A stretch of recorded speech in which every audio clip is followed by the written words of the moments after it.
السلام علیکم ورحمۃ اللہ وبرکاتہ۔ رب اشرح لی صدری ویسر لی امری واحلل عقدۃ من لسانی یفقہوا قولی۔ خوشگوار زندگی بسر کرنے کا پہلا اصول یہی ہے جو قرآن نے ہمیں دیا ہے کہ انسان عمل صالح پر، نیک کاموں پر، خیر کے کاموں پر توجہ کرے اور ان کو بجا لانے کی کوشش کرے۔ اس میں ہم سورۃ النحل میں دیکھتے ہیں، آیت نمبر 97 ہے، من عمل صالحا من ذکر او انثى وهو مؤمن فلنحيينه حیاتا طیبہ ولنجزینہم اجرہم باحسن ما كانوا يعملون۔ جو کوئی نیک عمل کرے گا، جو بھی کوئی اچھا کام کرے گا، خواہ مرد ہو یا عورت ہو، شرط یہ کہ وہ مومن ہو، وہو مؤمن فلنحيينه حیاتا طیبہ، تو ہم اس کو ضرور عمدہ زندگی بسر کروائیں گے، حیات طیبہ۔ یہ آخرت کی بات نہیں ہو رہی، یہ دنیا کی بات ہو رہی ہے کہ دنیا میں بھی اس کو ایک اچھی پیور لائف ملے گی، صاف ستھری زندگی ملے گی، اور اس کا تعلق انسان کے ظاہر سے بھی ہے اور انسان کے دل سے بھی ہے۔ اور پھر اس کے بعد وَلَنَجْزِيَنَّهُمْ أَجْرَهُمْ، ان کو ان کے اعمال کا بدلہ بھی ضرور دیں گے، بِأَحْسَنِ مَا كَانُوا يَعْمَلُونَ، اس بہترین طریقے پر جو وہ عمل کرتے تھے، یعنی جس کوالٹی کا، جس درجے کا وہ عمل کرتے ہوں گے، اسی درجے کے مطابق ان کو وہاں بدلہ بھی دیا جائے گا۔ اس لیے ہمارا فوکس اس بات پر ہونا چاہیے کہ ہم اپنی زندگی میں نیک اعمال کی طرف متوجہ ہوں۔ لیکن نیک اعمال سے پہلے ایمان ضروری ہوتا ہے، یعنی ہمیں اپنے ایمان پر کام کرنے کی ضرورت ہے، وہ مؤمن شرط ہے۔ اگر ایمان نہیں ہے تو آپ دیکھیں اچھے کام تو دنیا میں ہر کوئی کم کوئی زیادہ اچھے کام کرتا ہے، بلکہ بہت سے نان مسلم ایسے ہیں جو شاید مسلمانوں سے بھی زیادہ اچھے کام کر رہے ہوں، انسانیت کی بھلائی کے کام کر رہے ہوں، لیکن وہ فائدہ نہیں دیتے جب تک کہ وہ اللہ کے لیے نہ کیے جائیں اور اللہ پر ایمان لا کر نہ کیے جائیں۔ ایون مسلمان بھی اگر کوئی اچھا کام کرتا ہے لیکن اللہ کے لیے نہیں کرتا تو اس کا فائدہ نہیں ہوتا اس کو۔ اگر وہ اپنا کام دکھاوے کے لیے کر رہا ہے، دوسروں کو خوش کرنے کے لیے کر رہا ہے، تو اس کا وہ فائدہ نہ ہوگا۔ لہذا پہلا کام کیا کرنا ہے ہمیں کہ ہمیں اپنے ایمان پر کام کرنا ہے۔ ہمیں دیکھنا ہے کہ ہمارا ایمان کس کس چیز سے بڑھتا ہے اور کس کس چیز سے بڑھے گا۔ لہذا بہت ضروری ہے کہ ہم وہ کام کریں جس سے ہمارا ایمان بڑھے۔ اس میں آپ دیکھیں کہ ہم میں سے ہر شخص اپنے دل کی کیفیت کو تو سمجھتا ہے، ہم میں سے ہر ایک کو پتا ہے کہ کس کام کے بعد میری اندر کی فیلنگز اچھی ہو جاتی ہیں، میری اللہ سے محبت بڑھ جاتی ہے، مجھے لوگوں سے کوئی شکوے شکایت نہیں رہتے، مجھے صبر کرنا آ جاتا ہے، مجھے شکر کرنا آ جاتا ہے، مجھے لوگوں کے رویوں سے بے نیازی آ جاتی ہے، دنیا کے غم ہلکے ہونے لگتے ہیں۔ وہ کون سی چیز ہے؟ اس راز کو پائیں۔ جس نے اس راز کو پا لیا وہ کامیاب ہو گیا، کیونکہ بہت سے لوگ بھٹکتے رہتے ہیں اندھیروں میں، سب کچھ جاننے کے باوجود بھی ان کو یہ نہیں پتا چلتا کہ ان کے دل کا چین، سکون، اطمینان، خوشی کس چیز میں ہے۔ سب کچھ ہوتے ہوئے بھی وہ پریشان کیوں رہتے ہیں، سب کچھ ہوتے ہوئے بھی کسی چیز کی کمی کا احساس کیوں رہتا ہے۔ لہذا ہم میں سے ہر ایک کو مختلف چیزیں ٹرائی کرنی چاہیے، تجربہ کرنا چاہیے۔ وہ کون سی بات ہے، وہ کون سا کلام ہے، وہ کون سی مجلس ہے، وہ کون سا انسان ہے، وہ کون سی محنت اور کوشش ہے کہ جس کے بعد مجھے ایک سیٹسفیکشن نصیب ہوتی ہے، اور جس چیز کے بعد آپ کو ملے اس چیز کو پھر دوبارہ دہرانا چاہیے۔ وہ قرآن مجید کا پڑھنا بھی ہو سکتا ہے، وہ اللہ کا ذکر بھی ہو سکتا ہے، وہ بندوں کی خدمت بھی ہو سکتی ہے۔ اگر یہ سارے کام اللہ کی خاطر ہو رہے ہوں، کسی کو دکھانے کے لیے نہ ہو رہے ہیں، وہ صدقہ خیرات بھی ہو سکتا ہے۔ نبی صلی اللہ علیہ وسلم نے فرمایا کہ تم آگ سے بچو خواہ کھجور کا ایک ٹکڑا، یعنی پوری کھجور بھی نہیں، بشق تمرہ، شق کہتے ہیں یعنی اگر جب اس کو 2 حصوں میں توڑا جائے تو وہ ہر 2 حصہ شق جانب، یعنی اس کا ایک پیس جو ہے کھجور کا ایک پیس، اندر تو گٹلی ہوتی، اگر وہ پوری کھجور بھی نہیں دے سکتے، آدھی کھجور دے کے بھی تم اس کو پا سکتے ہو، یعنی آگ سے بچ سکتے ہو۔ تو ایسا ضرور کرو۔ کہنے کا مطلب یہ ہے کہ ہم اپنی زندگی میں صرف اپنی خواہشات کی تکمیل نہ کر رہے، صرف اپنی خواہشات کے پیچھے نہ دوڑتے رہیں، بلکہ ان کاموں کے پیچھے جائیں، خواہ ان میں محنت لگتی ہو، خواہ ان میں تکلیف ہوتی ہو، خواہ ان میں کچھ قربانی کرنی پڑتی ہو، لیکن اس کے نتیجے میں ہمیں سکون قلب حاصل ہوتا ہو۔ امام ابن تیمیہ نے کہا تھا کہ انسان کے لیے ایک جنت دنیا میں ہے اور ایک آخرت میں ہے۔ جو دنیا کی جنت میں داخل نہیں ہوا وہ آخرت کی جنت میں داخل نہیں ہو سکتا۔ وہ دنیا کی جنت کیا ہے؟ وہ دنیا کی جنت دل کا سکون ہے، دل کی راحت ہے، دل کی ٹھنڈک ہے، دل کا اطمینان ہے، دل کی خوشی ہے کہ جس سے انسان ہر طرح کے حالات میں ایک پرسکون انسان رہتا ہے۔ اس کے لیے ہر شخص کو خود محنت کرنا ہے، اور اصول میں نے آپ کو دے دیا کہ اس کی جو ہے وہ ایمان لا کر عمل صالح ہے، نیک عمل ہے۔ لیکن وہ نیک عمل کیا کیا ہے؟ ان کا علم حاصل کرنا ضروری ہے کہ کون کون سے کام اللہ تعالیٰ کو پسند ہے۔ پھر اسی طرح آپ دیکھیے کہ دوسری چیز جو انسان کو خوشی دیتی ہے وہ انسانوں کے ساتھ احسان کا معاملہ ہے، چاہے زبان کے ساتھ چاہے کام کے ساتھ۔ یعنی جب آپ کسی کے ساتھ اچھا بول لیتے ہیں، صرف اس کے ساتھ نہیں جو آپ کے ساتھ اچھی طرح بات کرتا ہے، اس کے ساتھ بھی جو آپ سے اچھی طرح بات نہیں کرتا اور کبھی بھی نہیں کرتا۔ ہم میں سے ہر شخص کی زندگی میں کچھ لوگ ایسے ضرور ہوتے ہیں کہ ہم ان کے ساتھ اچھا کرتے بھی رہیں پھر بھی وہ ویسے ہی رہتے ہیں جیسے وہ ہوتے ہیں۔ لیکن ایسی جگہ پر جب انسان اپنی سیٹسفیکشن کے لیے اچھا کرتا ہے تو مزہ نہیں آتا، لیکن جب اللہ کے لیے کرتا ہے تو اس کا دل خوش ہو جاتا ہے کہ میں نے وہاں نیکی کی، میں نے اس کے ساتھ نیکی کی جس سے مجھے کوئی جواب نہیں ملنا۔ لہذا قولوا للناس حسنا، لوگوں سے جب بھی بات کریں، چاہے آپ کے ملازم ہوں، چاہے آپ کے رشتہ دار ہوں، چاہے آپ کہیں کام کرتے ہیں تو آپ کے کولیگز ہوں، چاہے آپ کہیں پڑھاتے ہیں تو آپ کے شاگرد ہوں، کوئی بھی ہو، بڑوں کے ساتھ پھر بھی انسان عزت کا اور احترام کا ایک معاملہ کرتا ہے، لیکن عموماً اپنے جیسوں کے ساتھ پھر ویسا ہی کرتا ہے جیسے اس کے ساتھ کیا جا رہا ہوتا ہے، اور اس کو ہم جسٹیفائی بھی کرتے ہیں۔ ہم یہ کہتے ہیں وہ بھی تو کرتا ہے نا، وہ بھی تو ایسے ہی کرتا ہے، ایسے کو تیسا ہی ہونا چاہیے۔ یہ اصول ہم نے خود بنا لیا، ایسے کو تیسا، یہ قرآن سے ٹکراتا ہے۔ ایسے کو تیسا نہیں، جو برا کرے ہمیں کیا تعلیم دی گئی ہے کہ ہم اس کے ساتھ اچھا کریں۔ ادفع باللتی ہی احسن، برائی کو اس طریقے سے دور کرو جو زیادہ اچھا طریقہ ہو۔ تو انسانوں کے ساتھ احسان بات کے ذریعے بھی، کوئی اچھی بات ان کو بتائیں، کوئی اچھا مشورہ دیں، اگر ان کو کوئی پریشانی ہے یا ان کو کسی بات میں کوئی مشکل پیش آئی ہوئی ہے تو ان کی اس مشکل کا حل تلاش کرنا۔ تو زبان کے ذریعے آپ کسی کو تسلی دے سکتے ہیں، کسی کا دل خوش کر سکتے ہیں، تو یہ احسان کا معاملہ ہے۔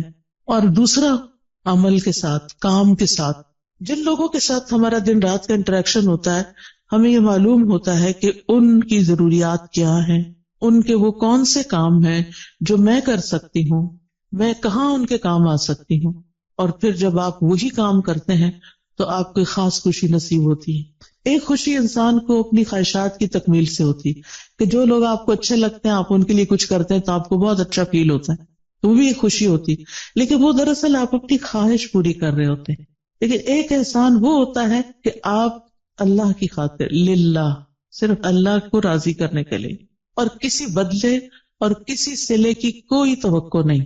انما نطعمکم لوجہ اللہ لا نرید منکم جزاء ولا شکورا، ہم تو تمہیں صرف اللہ کی خاطر کھلا رہے ہیں، ہم تم سے نہ کوئی بدلہ چاہتے ہیں، شکریہ بھی نہیں چاہتے، حتیٰ کہ ہم یہ بھی نہیں آپ پہ بوجھ ڈالتے کہ آپ ہمارے لیے دعا کریں، کیونکہ سلف صالحین کسی نیکی کے جواب میں دعا کا مطالبہ کرنے کو بھی بدلہ سمجھتے تھے۔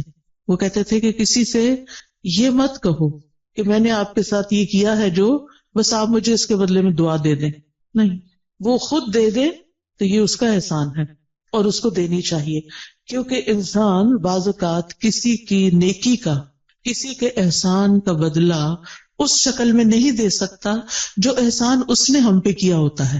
ہاں، دو شکل میں ہم اس کو بدلہ دے سکتے ہیں، اس کی غیر موجودگی میں اس کی اتنی تعریف کریں، اتنی تعریف کریں کہ دل میں تسلی ہو جائے کہ ہم نے بدلہ دے دیا. یہ بدلہ دینے کا ایک طریقہ ہے. مثلاً کسی نے آپ کو پانی پلایا، اب وہ پلا کے تو کہیں چلا گیا، کوئی اجنبی تھا راہ گزرتے ہوئے، آپ سفر کر رہے تھے، آپ کو پیاس لگی، آپ نے کسی سے کہا کہ یہ پانی مجھے دے دو، اس نے دیا، وہ چلا، بات ختم. نہ آپ اس کو جانتے نہ وہ آپ کو جانتے. اب آپ بدلہ کہاں سے دیں گے اس کو؟ وہ تو ایک منٹ کے لیے ٹھہرا بھی نہیں کہ آپ سے شکریہ یا کوئی نذرانہ وصول کرے. اب آپ کی پیاس بجھی تو آپ کے دل سے دعا اٹھی، یہ آپ کا اپنا فرض بنتا ہے کہ آپ اس کے لیے کچھ کریں. اور بہترین چیز آپ کیا کر سکتے ہیں کہ اس کے لیے دعا دے سکتے ہیں، اور پھر اپنی منزل پہ پہنچ کے اس کی تعریف کر سکتے ہیں کہ ایسا اور ایسا شخص مجھے راستے میں ملا کہ جس کی یہ اور یہ خوبیاں تھیں. اور اگر کوئی کسی کو جانتا ہو تو اس وقت بھی. عام طور پر آپ دیکھیے کہ ہم اپنی مجلسوں میں جب بھی کسی کا ذکر کرتے ہیں عموماً نیگیٹو وے میں کرتے ہیں، اچھے انداز میں کم ہی کرتے ہیں اور کم ہی لوگوں کا کرتے ہیں. حتیٰ کہ اپنے والدین کے لیے بھی ہماری زبان سے اچھے الفاظ کم ہی نکلتے ہیں. ان سے بڑھ کے تو ہم پر کبھی کسی نے احسان نہیں کیا. ہم سب سوچیں کہ ہم سب اپنے والدین کا، ان کے تو کئی ایک حقوق ہے نا، ان میں سے ایک یہ ہے کہ ان کی زندگی میں بھی اور ان کے مرنے کے بعد بھی ان کو اچھے الفاظ سے یاد کیا جائے. ہم جب بہن بھائی آپس میں مل کے بیٹھتے ہیں تو اپنے والدین کی کتنی خوبیاں بیان کرتے ہیں، یا اپنے دوستوں میں بیٹھتے ہیں یا ان کے دوستوں کے ساتھ بیٹھتے ہیں تو ان کی کتنی نیکیاں یا کتنے احسان ہمیں تو یاد بھی نہیں رہتا، ہم تو دیکھتے بھی نہیں کہ یہ احسان ہے ان کا. پھر اسی طرح اور لوگ ہوتے ہیں ہماری زندگی میں جنہوں نے ہم پہ احسان کیا ہوتے ہیں. کوئی نانی دادی ہوتی ہے، کوئی اور ٹیچر ہوتی ہے، کوئی رشتے دار ہوتی ہے، کئی لوگ ہوتے ہیں نا. ایک انسان جب گرو کرتا ہے، بڑا ہوتا ہے، تو کئی لوگوں کا اس میں ہاتھ ہوتا ہے. آپ تنہا کچھ بھی نہیں ہے. آج ہم جو کچھ بھی ہیں اس میں بے شمار لوگوں کا تعاون ہے ہماری شخصیت کو بنانے میں، ہمیں کسی قابل بنانے میں کہ ہم بڑے ہو کر کچھ کرنے کے قابل ہو سکیں. اس میں اس شخص کا بھی ہاتھ ہے جس میں بچپن میں ہمیں انگلی پکڑ کے چلنا سکھایا تھا، ہمیں دانت صاف کرنے سکھائے تھے. بعض اوقات تو مدر ہوتی ہے، بعض اوقات تو مدر کی کوئی ہیلپر ہوتی ہے. کتنے بے شمار لوگوں کا ہم پر احسان ہے. ہم سوچیں کہ ہم نے اپنے محسنین میں سے کتنے محسنوں کو اچھے لفظوں میں کبھی یاد کیا. اور آپ دیکھیں کہ ہمارے منہ سے جو لفظ نکلتے ہیں نا، ان کا سب سے پہلے براہ راست امپیکٹ خود ہمارے اپنے اوپر پڑتا ہے.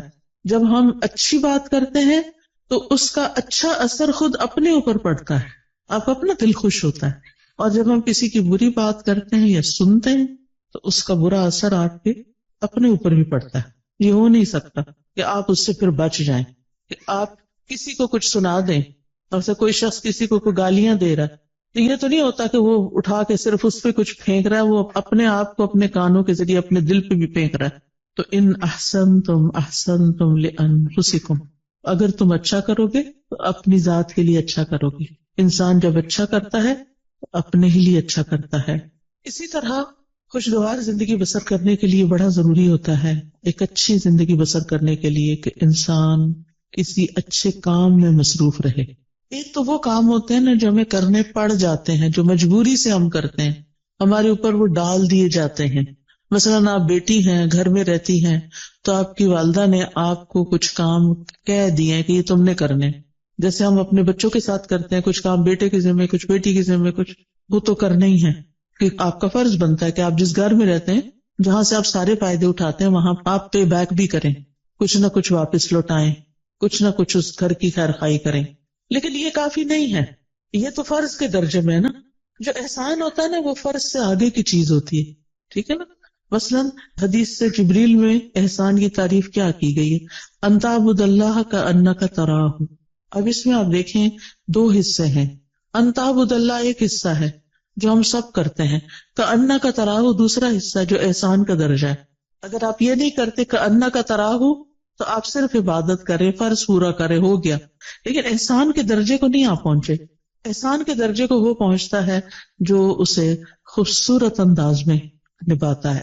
تو اس میں آپ دیکھیے کہ ہم سب اپنی زندگی میں کوئی نہ کوئی ایسا مقصد رکھیں، کوئی نہ کوئی ایسی چیز کریں جو ہمارے روزمرہ کے فرائض سے آگے کی چیز ہو.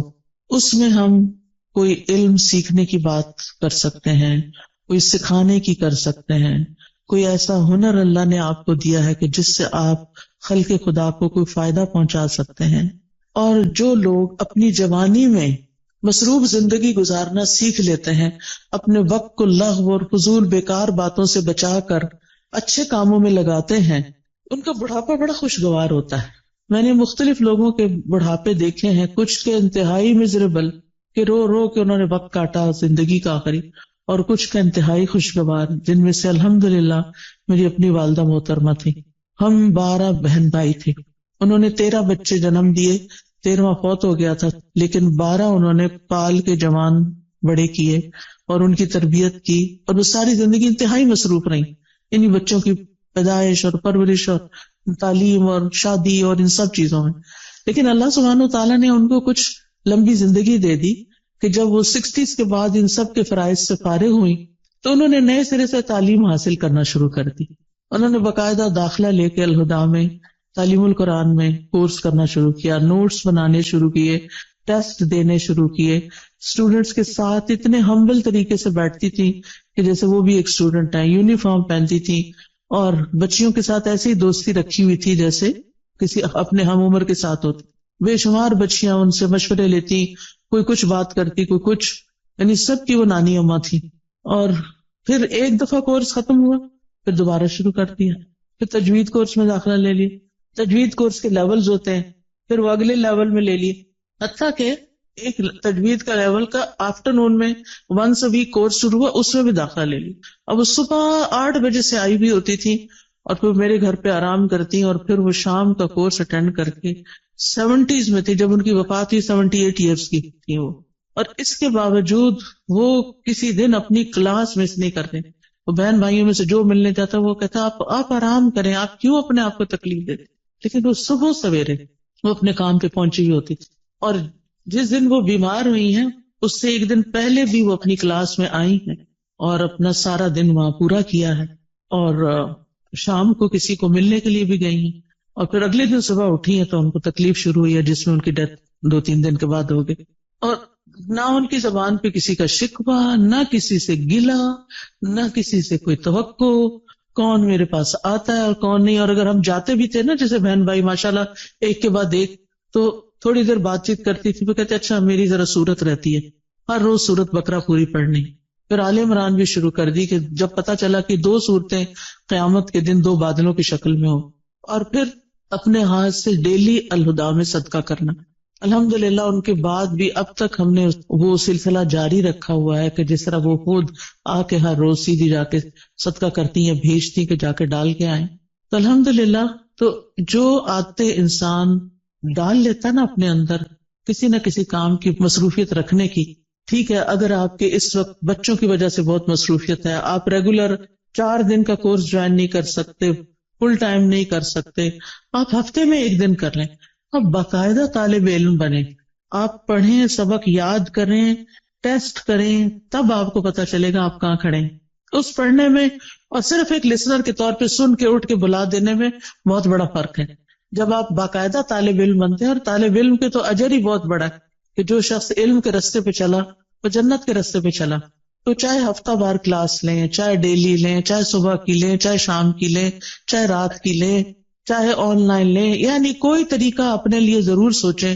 یا پھر اگر آپ نے سب کچھ کر لیا اور آپ 1 ویک وہ کرتے ہیں اور پھر بھی ٹائم ہے تو خدمت خلق، سوشل ورک کا کوئی نہ کوئی کام ضرور کریں، غریب لوگوں سے جا کے ملیں، کچی بستیوں میں جائیں، جو ان پڑھ لوگ ہیں ان کو پڑھائیں، جو ضرورت مند ہیں ان کی ضروریات پوری کریں۔ یعنی آپ کے آس پاس بہت سے لوگوں کی آپ خدمت کر سکتی۔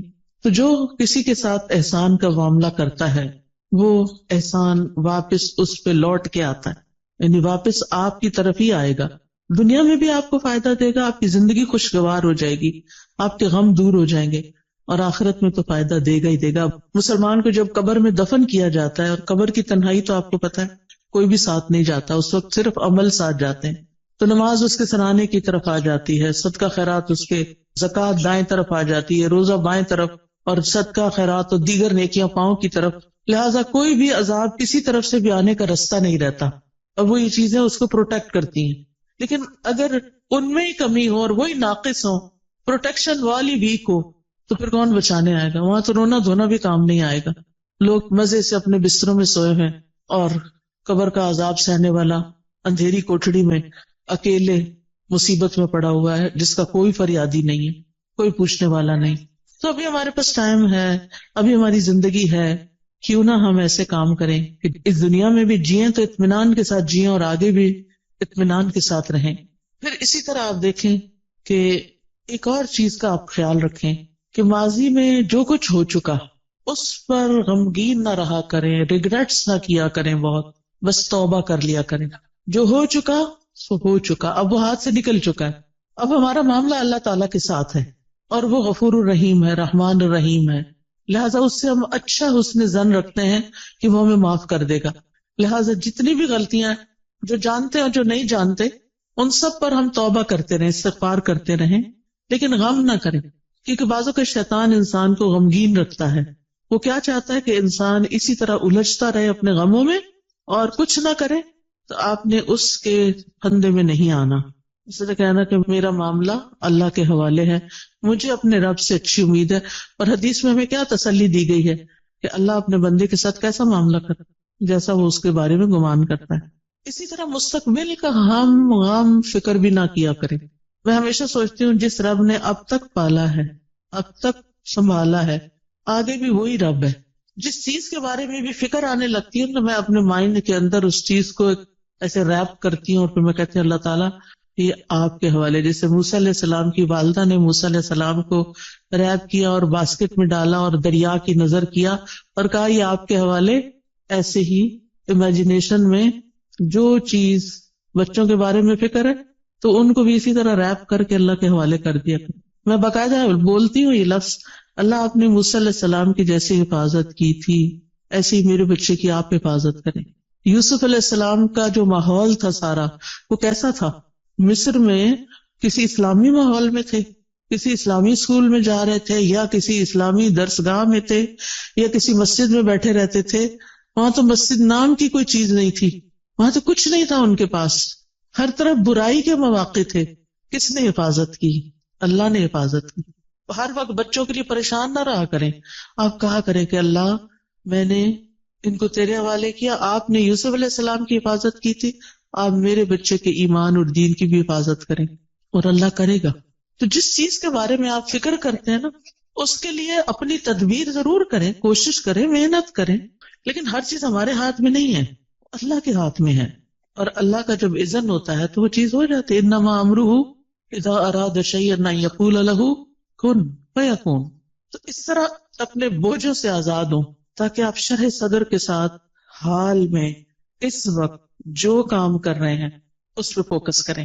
مثلا میں اگر اس وقت پڑھا رہی ہوں، کچھ سکھا رہی ہوں، اور میں غم لگا کے بیٹھی بھی ہوں کسی اور چیز کا، تو میں کوالٹی نہیں دے سکتی. آپ اگر یہاں بیٹھے ہوئے ہیں اور سوچ رہے ہیں کوئی گھر میں مسئلے کا، تو آپ کا آدھا دل ادھر ہے آدھا ادھر ہے، آپ ڈیوائیڈڈ ہیں، آپ انجوائے نہیں کر سکتے. اس وقت آپ سب کچھ چھوڑ کے آئے ہیں، ریلیکس ہو جائیں، سکون سے بیٹھیں، اطمینان سے سنیں، اپنے لیے کچھ پک کریں، یاد رکھیں، ساتھ لے کے جائیں اور اس کے مطابق زندگی بسر کریں تاکہ یہاں آنے کا کچھ فائدہ ہو آپ کو. تو اپنے سارے خیالات کو کیا کرنا ہے، اکٹھا کر کے اس نقطے پہ فوکس کرنا ہے جو آپ اس وقت کام کر رہے ہیں. پھر ایک اور چیز جو دلوں کو بڑا اطمینان دیتی ہے اور وہ ہے اللہ کا ذکر. اٹھتے بیٹھتے چلتے پھرتے ہر موقع کا ہمیں ذکر سکھا دیا گیا ہے.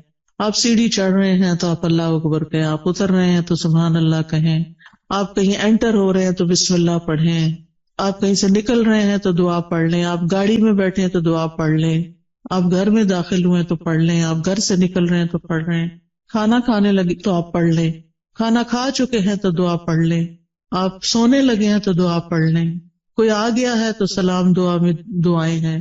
یعنی کون سی چیز ایسی ہے جس کے بارے میں ہمارے دین نے ہمیں رہنمائی نہیں دی اور ہمیں دعائیں نہیں سکھائی؟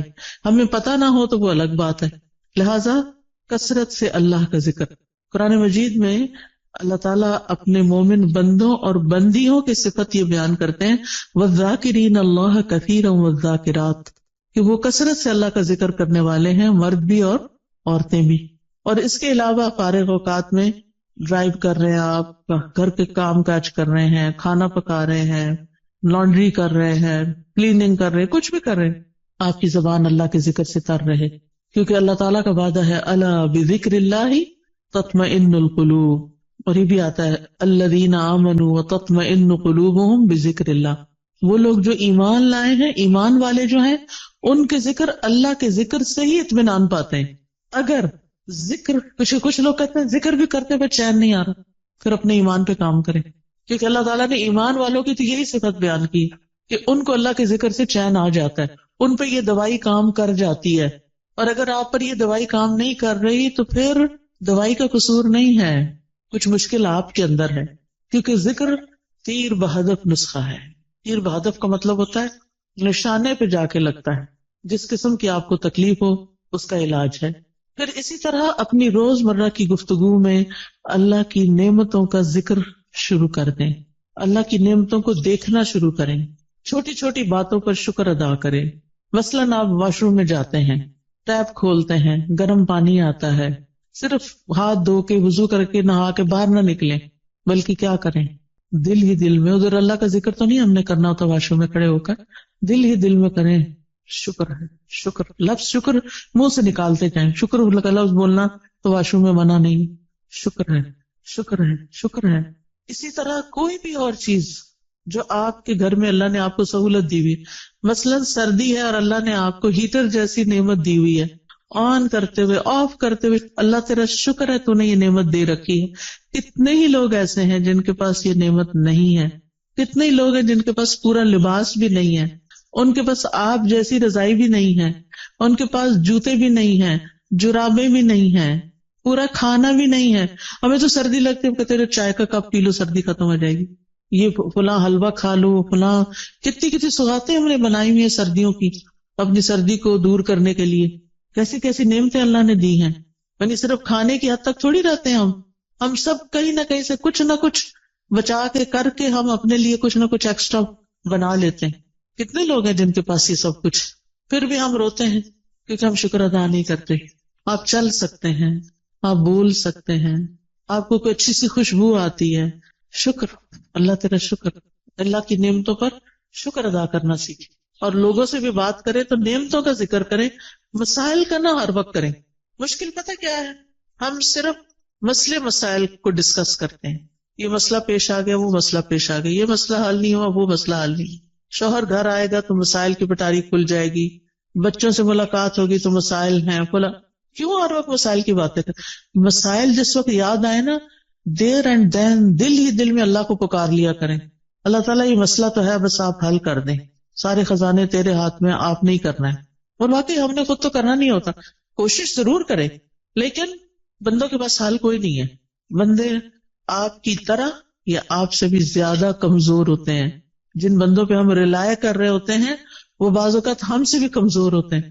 اسی لیے اللہ تعالیٰ نے قرآن مجید میں ایک مثال دی ہے، اللہ کے سوا جنہوں نے اور سہارے بنا رکھے ہیں، اولیاء بنا رکھے ہیں، مددگار سمجھ رکھے ہیں، ان کی مثال مکڑی کی طرح ہے جو ایک گھر بناتی ہے، اور گھروں میں سب سے کمزور گھر مکڑی کا ہوتا ہے۔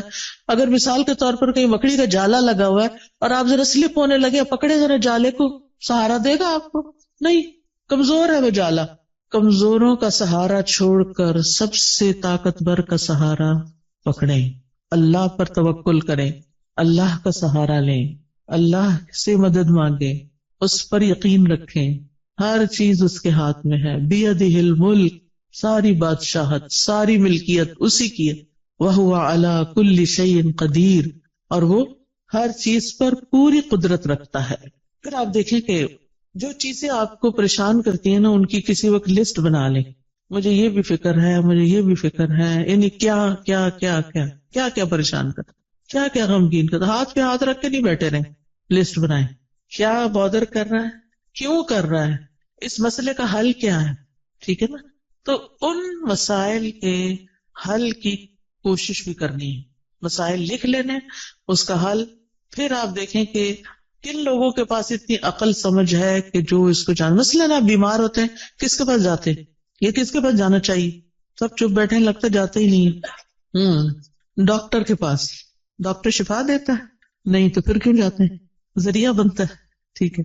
اس کوشش کی وجہ سے جو ہم پر لازم کی گئی ہے کہ کوئی مسئلہ پیش آ جائے تو اس کو دور کرنے کے لیے کوشش کریں، یہ یقین رکھتے ہوئے کہ کوشش ہماری طرف سے اور شفا اللہ کی طرف سے۔ ہم جا رہے ہیں ڈاکٹر کے پاس، ڈاکٹر اپنے علم کی روشنی میں ہمیں مشورہ دے گا، دوائی دے گا، اس دوا میں شفا اللہ ڈالے گا. ایسے سوچا کریں. ٹھیک ہے. گیزر خراب ہو جائے تو کس کے پاس جاتے ہیں؟ پلمبر کے پاس. اسی طرح جس قسم کا کوئی مسئلہ پیش آتا ہے زندگی میں، اس کا حل کس کو اللہ نے سکھایا، کون ہو سکتا ہے، بس اس کے پاس جائیں. ہر ایک کے سامنے. یہ نہیں کہ دوست کا فون آیا تو اس کو کہانی سنا، آج گیزر خراب ہو گیا تھا، پھر ٹھنڈا پانی تھا، پھر یہ ہو گیا، وہ کتنا وقت اپنا بھی ضائع کر اس کو بھی بیزار کیا. وہ کیا کر سکتی ہے اپنے گھر میں بیٹھی ہوئی آپ کے گیزر کے لیے؟ ہاں یہ ہو سکتا ہے. آپ کو نہیں پتا کسی اچھے پلمبر یا کسی اچھے کام کرنے والے تو آپ اسے یہ کہہ سکتی ہیں آج یہ مسئلہ پیش آیا ہے، تمہارے علم میں کوئی ہے جو یہ مسئلہ حل کر سکے؟ اگر ہے تو ٹھیک، ورنہ آگے چلو، کوئی اور بات کرو. ہم عقل کا ثبوت نہیں تھا، ہر بات ہر ایک سے نہیں کرنی ہوتی. ہم سمجھتے ہیں جو سامنے آ گیا، جو مل گیا، اس کو ہم اپنی کہانی سنا دیں گے کہ مسئلہ حل ہو جائے گا. ایسا نہیں ہوتا مسئلہ حل. پھر اگر وہ حل نہیں کرتا یا ہم اگر اسے غلط توقع ہو، غلطی ہماری، غلط توقع ہم نے رکھی، پھر اگر مسئلہ حل نہیں ہوا تو پھر ہمیں اس سے شکوہ ہو جاتا ہے، پھر ہم اس سے ناراض ہو جاتے ہیں، اس نے تو میرے لیے کچھ کیا ہی نہیں. بھئی وہ بیچارہ کر ہی نہیں سکتا تھا، غلطی تو آپ کی کہ آپ نے اس کو پکڑا. ٹھیک ہے. اور ویسے بھی جب تک مسئلہ حل نہیں ہوتا نا، تو اپنے آپ کو تسلی دینے کے لیے سوچا کریں کہ مجھ سے بھی زیادہ بہت سے لوگ ایسے ہیں جن کے اس سے بھی زیادہ مسائل ہیں. کوئی بیماری آ گئی، اللہ نہ کرے، اس میں آپ کیسے پرسکون رہ سکتے ہیں؟ ان سب کو سوچیں جو اس بیماری میں مبتلا ہیں، بلکہ اس سے بھی ورس کنڈیشن ہے.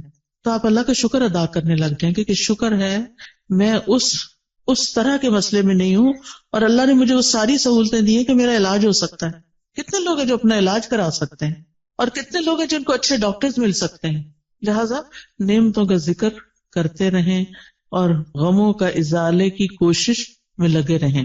پھر اسی طرح ماضی کے ایسے واقعات، ایسے حادثات جنہوں نے آپ کی زندگی کو، کچھ انسانوں کے ساتھ آپ کا معاملہ گڑبڑ ہوا، کچھ اور اس طرح کے گریوینسز ہیں، ان کو نا کہیں کھود کے زمین میں دفنا دیں سب کو. وہ پنجابی میں کہتے ہیں نا مٹی پاؤ، ان پہ لٹرلی مٹی ڈالیں. آپ نا اپنے امیجنیشن سے کام لیا کریں کہ آپ امیجنیشن میں گڑھا کھود رہے ہیں اور پھر اس میں وہ سارا مسئلہ ڈال کے اوپر مٹی ڈال کے دفن کر دیا اور بھلا دیا، بس ختم. کوئی بات بھی کرے تو نہ کہے الماضی لا یذکر. عربی میں ایک محاورہ ہے الماضی لا یذکر. ایک شخص کے بارے میں آتا ہے کہ اگر کوئی اس کو تکلیف دیتا یا کسی کے ساتھ اس کا کوئی ایسا معاملہ ہو جاتا اور پھر وہ شخص شرمندہ ہو کے اس کے پاس آتا کہ مجھے معاف کر دو، میں نے فلاں وقت میں تمہارے ساتھ ایسا کیا، تو وہ یہی بولتا الماضی لا یذکر. ماضی کی باتیں نہیں دہراتے، جو ہو گیا ہو گیا، اب ذکر نہیں کرو. کہتے ہیں وہ فوت ہو گیا اور کسی کو خواب میں آیا کہ اللہ نے تمہارے ساتھ کیا معاملہ کیا، تو کہتا کہ الماضی لا یذکر، میرے بھی پچھلے سارے گناہ معاف کر دیجیے. تو انسان ہے نا، انسانوں سے ہمیں تکلیف پہنچ جاتی ہے، لیکن ہم نے رہنا بھی ان کے ساتھ ہوتا. تو پچھلی باتوں کا نہ کھوتے کو ریتتے رہا کریں اور دعا کیا کریں اللہ میرے ذہن سے نکال دے یہ باتیں. بعض اوقات یہ ہوتا ہے کہ شادی کے موقع پر کوئی مسہیپ ہو جاتا ہے، شوہر کی طرف سے ایسی تکلیف پہنچتی ہے یا کسی اور کی طرف سے یا کبھی بچوں کی طرف سے بھی، اور وہ ہرٹ کرتی ہے باقاعدہ. ان سب کو نکال دیں زندگی سے ایز اف ہوئی نہیں. پھر ایک بڑی خوبصورت دعا ہے نبی صلی اللہ علیہ وسلم کی جو زندگی کو خوبصورت بنانے کے لیے فائدہ مند ہے. اللہم اصلح لی دینی الذی هو عصمت امری واصلح لی دنیای التي فیہا معاشی واصلح لی آخرتی التي فیہا معادی واجعل الحیاۃ زیادۃ لی فی کل خیر واجعل الموت راحۃ لی من کل شر. یہ دعا زبانی یاد کر لیں اور اس کو دن میں کم از کم ایک دفعہ تو ضرور پڑھا کریں، ساری چیزیں ٹھیک ہو جائیں گی. اس میں دین، دنیا، آخرت، ہر چیز کو ٹھیک کرنے کی بات ہے. پھر اسی طرح بعض اوقات انسان اپنے اوپر قابو نہیں پا سکتا، اپنے ہاتھوں مجبور ہوتا ہے، چاہے غصے کا وقت ہو، چاہے غم کا وقت ہو، چاہے خوشی کا وقت ہو. بعض اوقات ہم خوشی میں بھی آپے سے باہر ہو رہے ہوتے ہیں. تو ایسی صورت میں اللہ تعالیٰ سے دعا کیا کریں اللہم رحمتک ارجو ولا تکلنی الی نفسی طرفۃ عین واصلح لی شأنی کلہ لا الہ الا انت. اے اللہ میں تیری رحمت کی امید رکھتی ہوں، تو مجھے میرے نفس کے حوالے ایک آنکھ جھپکنے کی دیر بھی نہ کرنا، ایک لمحے کے لیے بھی مجھے میرے نفس کے حوالے نہ کرنا، کیونکہ ان النفس لامارۃ بالسوء. یا تو نفس کسی برائی کی طرف لے جائے گا یا نفس کوئی بری بات یاد کر لے گا پچھلی اور اس سے پریشانی کڑی ہو جائے گی. تو لا الہ الا انت، اللہ الہ تو ہی میرا ہے.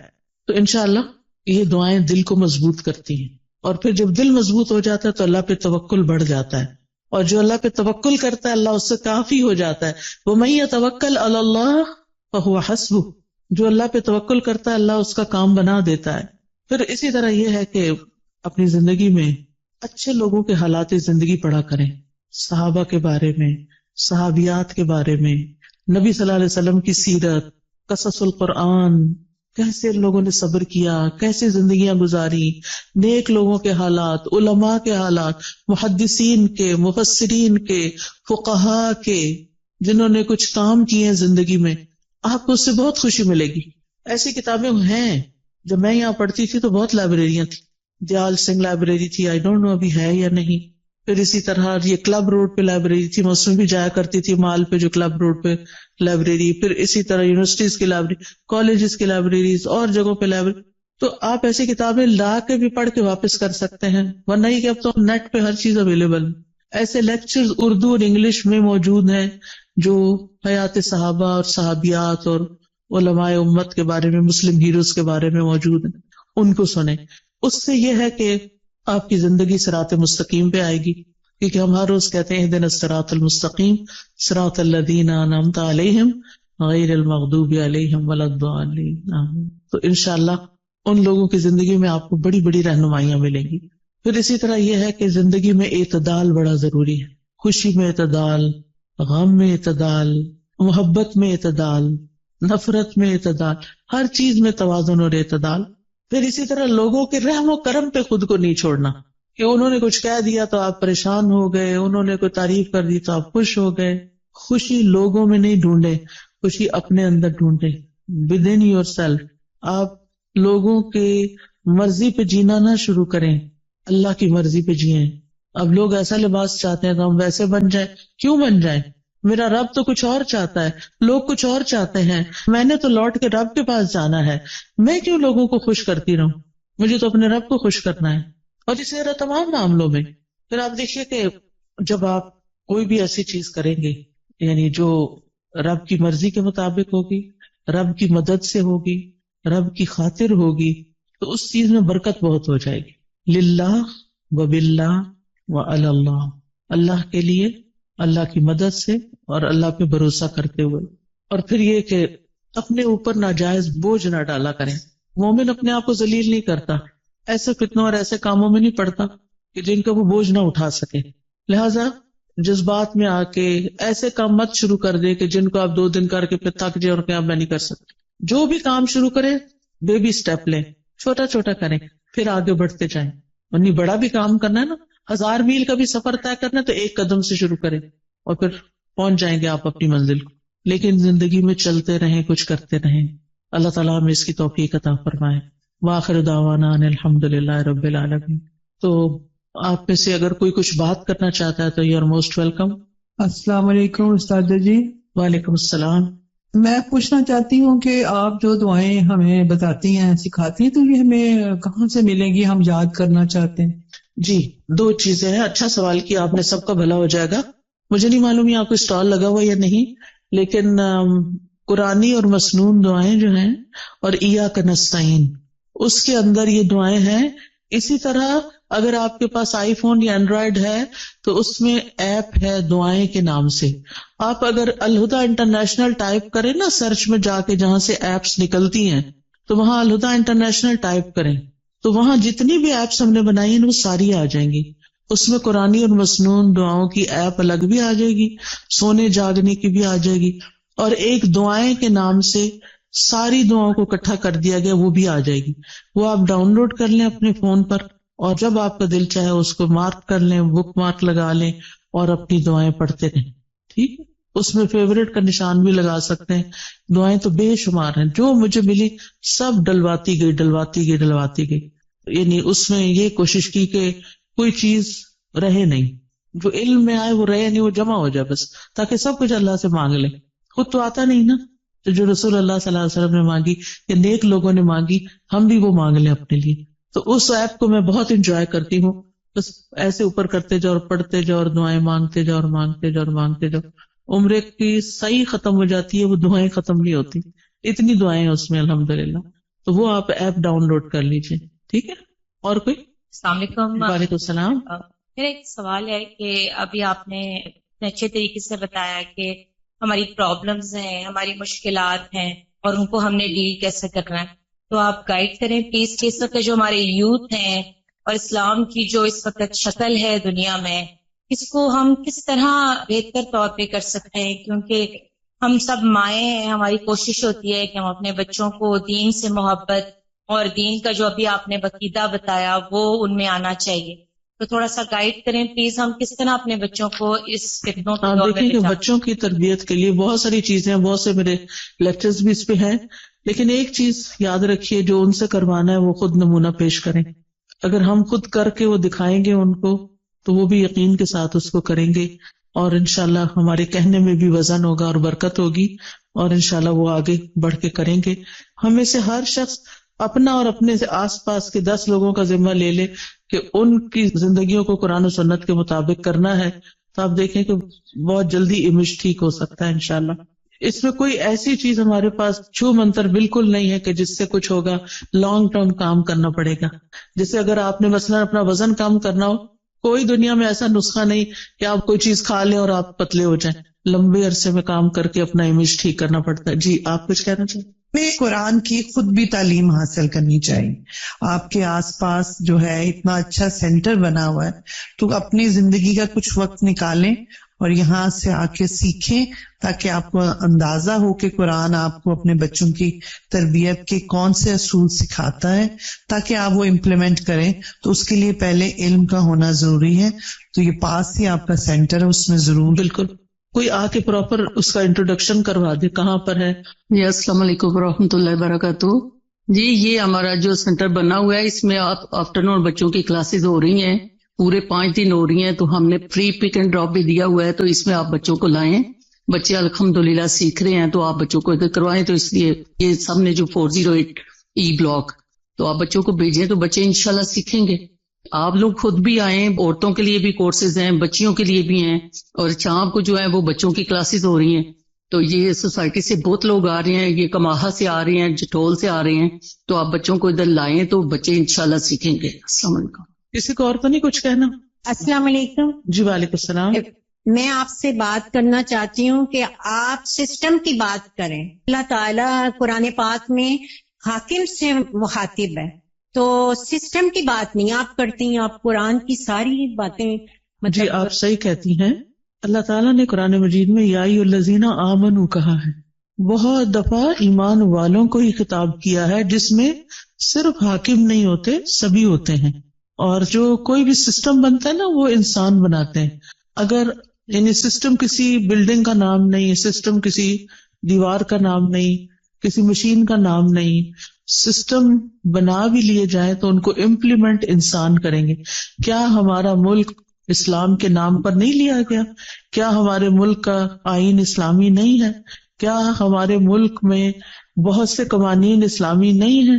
لیکن جتنے ہیں، میں نہیں کہتی سارے، لیکن جتنے ہیں وہ بھی کیوں نہیں امپلیمنٹ ہو رہے؟ کیونکہ ایسے افراد نہیں ہیں. ہم سب کو افراد کی تیاری کی کوشش کرنی چاہیے، خود بھی صحیح ہوں اور افراد کو بھی تیار کریں تاکہ وہ اس سسٹم کو چلائیں. ٹھیک ہے. اور کوئی؟ السلام علیکم. وعلیکم السلام. میں اور میرے بچے آپ کے بہت فین ہیں. آج مجھے بڑی خوشی ہو رہی ہے، میں نے آپ کو دیکھا ہے بائی فیس. تو جی بات یہ ہے کہ ہم لوگ جب نماز پڑھتے ہیں تو مجھے یہ اکثر کنفیوژن ہوتی ہے کہ میں کئی دفعہ باقاعدہ بیٹھ کے میں دعا نہیں کر سکتی. اکثر ایسا ہوتا ہے. تو یہ ہاتھ باندھ کے دعا کرنا یہ بھی ایک بہت ثواب کا کام ہے.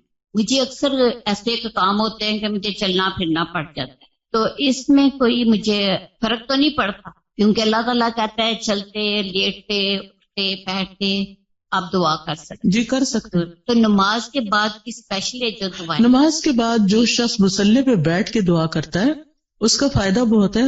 اللہ تعالیٰ فرشتہ مقرر کر دیتے ہیں جو اس بندے کے لیے جو مصلی پہ بیٹھ کے دعائیں کر رہا ہو یا ذکر کر رہا ہو، اس کو دعائیں دیتے ہیں. اللہم اغفر لہ، اللہم ارحمہ، اللہ اس کی بخشش فرما، اس پہ رحم فرما. لہٰذا اگر آپ نیچے نہیں بیٹھ سکتے، آپ کرسی پہ وہیں بیٹھ جائیں. ٹھیک ہے، لیکن بیٹھ کے کریں. الا یہ کہ آپ کا کوئی ایسا کام ہے، آپ کو جلدی اٹھنا ہے، بچوں کا ناشتہ بنانا ہے، کوئی اور کام کرنا ہے، تو پھر دعائیں نہ چھوڑیں، ساتھ ساتھ بھی کر لیں. افضل یہ ہے کہ بیٹھ کے کریں. السلام علیکم استاذہ. وعلیکم السلام.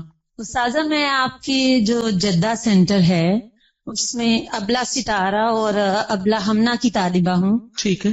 مجھے بہت خوشی ہوئی آپ کو یہاں پر بھی دیکھ کے. جدہ میں میری آپ سے ملاقات ہو چکی ہے. ٹھیک ہے جی. ابھی صدقہ جاریہ کی آپ بات کر رہی تھی تو آپ کے لیے بھی خوشخبری ہے اور میرے لیے بھی الحمدللہ. میری بچیاں مسجد نبوی کی طالبہ ہیں اور آن لائن پڑھتی ہیں وہاں سے. تو آپ ابھی یہ اسمال اسٹیپس کی بات کر رہی تھیں تو میں I used to keep on playing the audio of Asma Huda in my home. الحمدللہ بچہ بھی حفظ کر چکا ہے اور بچیاں بھی کر رہی ہیں. تو جب یہ ان کو سنا رہی تھیں وہاں کی ابلا کو مسجد نبوی کی اینڈ شی آسکڈ کہ آپ نے اسما ہدا کا سنا ہوا ہے تو مجھے اتنی خوشی ہوئی. آپ بھی ماں ہیں الحمدللہ، آپ کو بھی ان کی بشارت دنیا میں بھی اللہ تعالیٰ اچھے کام ان سے بھی لے. اور میری بچی کی بھی آواز سن کے انہوں نے پک کیا کہ یہ وہاں سے پڑھ کے آئی ہیں کہیں. الحمدللہ. جی بس یہ چھوٹے چھوٹے سے سٹیپس اگر ہم آئے لیں گی تو بالکل کچھ نہ. نہیں ہم جی بعض اوقات یہ سوچتے ہیں ہمارے پاس ریسورسز نہیں. الحمدللہ ہم ایسے دور میں پیدا ہوئے ہیں کہ ہمارے پاس آن لائن بہت سے ریسورسز موجود ہیں. کوئی بھی نہیں تو بھی ہم تنہا نہیں، بہت کچھ ہے ہم جس سے فائدہ اٹھا سکتے ہیں. السلام علیکم. وعلیکم السلام. ساتھ مجھے یہ کوشچن کرنا ہے، جیسے آج کل بچوں کے ہم لوگ ریلیشنز کے لیے کوششیں کر رہے ہیں، بچوں کی چوائسیز ہوتی ہیں، بعض دفعہ فیملی پریشر ہوتا ہے کہ نہیں یہاں آپ کریں. تو اس میں ہم لوگ کو کیا کرنا چاہیے؟ بعض دفعہ ہوتا ہے ان کی چوائس پہ ہم نکاح وغیرہ بھی کر دیتے ہیں، ہوتا ہے کہ چلو جائز طریقے سے آپ ایک دوسرے سے ریلیشن قائم رکھیں، بٹ گرلس کے جو ہوتے ہیں لڑکیوں کے پیرنٹس وہ پسند نہیں کرتے کہ بچہ بچی زیادہ آپس میں ملیں. اور اس میں پھر وہی ہوتا ہے کہ پرابلمز ہو گئی، کچھ بھی ہو گیا اور بچہ کی تھوڑے عرصے بعد پتہ چلتا ہے چوائس بدل گئی نکاح کے باوجود کہ جی مجھے یہاں نہیں کرنا مجھے یہاں کرنا ہے. اس طرح کے ماحول کے کیسے بچوں کو ٹیکل کریں؟ اصل بات یہ ہے نا کہ دین سے دوری کی وجہ سے بہت سارے مسائل ہیں. اللہ کا تقوی نہیں ہے، اللہ کا خوف نہیں ہے، زندگی کو فن بنایا ہوا ہے. اللہ تعالیٰ سمجھ دے بس.